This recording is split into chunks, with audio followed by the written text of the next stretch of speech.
আসসালামু আলাইকুম বন্ধুরা, কেমন আছো তোমরা সবাই? আশা করি ভালো আছো। আমরাও ভালো আছি। সকাল থেকে ব্লগটা শুরু করলাম। আজকে গিয়েছিলাম মায়ের বাসায়। মেয়ের স্কুল ছুটি ছিল, ওই জন্য কিছুদিনের জন্য ঘুরতে গিয়েছিলাম। ওখানে গিয়ে চলে আসবো, তাই আম্মু গাছে এগুলা কি আলু, অনেকেই বলে মিঠে আলু, অনেকেই বলে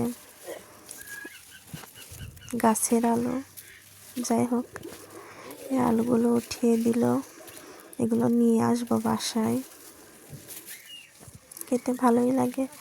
মাছ দিয়ে রান্না করা যায়, ঘন্ট করা যায়, ভর্তাও করা যায়, যে যেভাবে খেতে পছন্দ করে।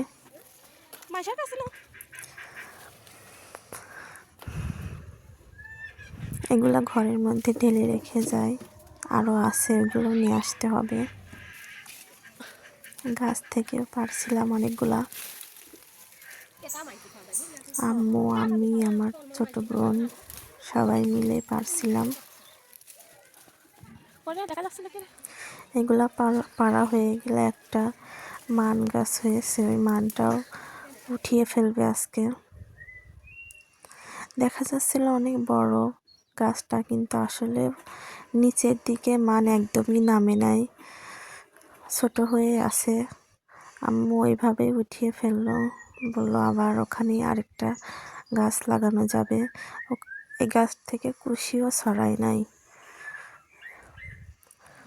দেখা যাচ্ছিল গাছটা অনেক বড়, কিন্তু নিচের দিকে একদমই মানটা নামে নাই।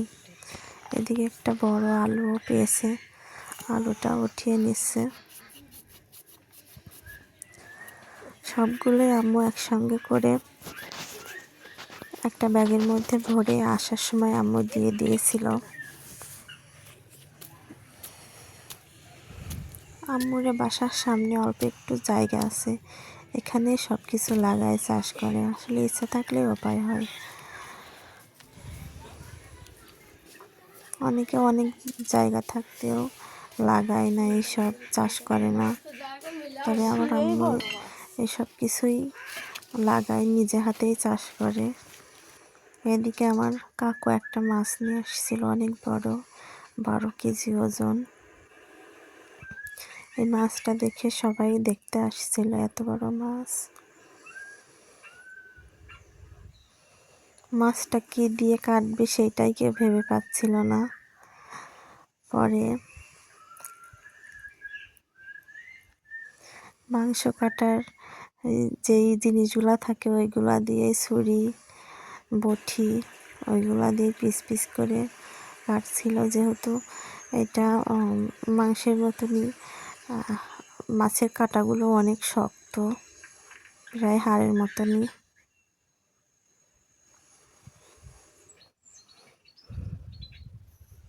কাটাও হয়ে গেছে, শেষের দিকে শুধু মাথাটা বাকি আছে। দেখো বাচ্চারা কিভাবে নাড়ছে এগুলো। এত বড় মাছ সচরাচর খুব কমই দেখা যায়।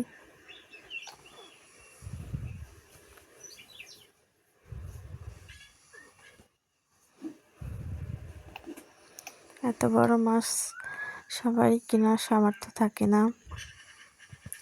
এই মাছটা মনে হয় সবাই মিলে বলতে 2-3 জন মিলে ভাগ করে নেবে। একজন তো আর একা এরকম এত বড় মাছ কিনতে পারে না। কিনলেও যারা কেনে, যাদের অনেক টাকা পয়সা আছে, তারাই কেনে। মধ্যবিত্ত ফ্যামিলিতে এত বড় মাছ একা কিনে খাওয়া সম্ভব না। যাই হোক, অনেক কথাই বলে ফেললাম। এখন আম্মুর গাছ থেকে পুঁই শাকের যে ফলগুলো আছে এগুলো উঠিয়ে নেব। দেখো কত সুন্দর ফল, ফুল। এদিকে আবার করলা গাছও হয়েছে দেখছি, করলাও হয়, কিন্তু এই দেখো অনেক বড় বড় করলা হয়। আম্মু ওঠাচ্ছিল আমার সাথে। মোটা ছিল, আমিও পাশে ভিডিও করছিলাম। অনেক সুন্দর পুঁই শাকগুলো হয়েছে। এদিকে মিষ্টি কুমড়া গাছও লাগিয়েছে, 2টা মিষ্টি কুমড়া হয়েছে, একটা বড় একটা ছোট। অনেকগুলাই হয়েছিল, তবে সবগুলাই নষ্ট হয়ে গেছে। এই শেষের দিকে এই 2টাই আছে। এই 2টাও একটা আমি এর মধ্যে একটা নিয়ে যাব। পুঁই শাকগুলো তোলা হয়ে গেলেই রেডি হয়ে বের হব বাসায় চলে যাওয়ার জন্য, যেহেতু আমার মেয়ের 29 তারিখে রেজাল্ট দেখাবে।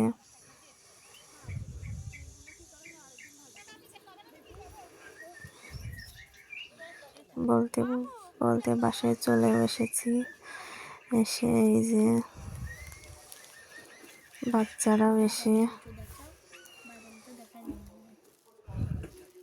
ছোলা, এদিকে বাদামের একটা মজার খাবার, বাদাম, খই, সব কিছু বসে বসে খাচ্ছিলাম।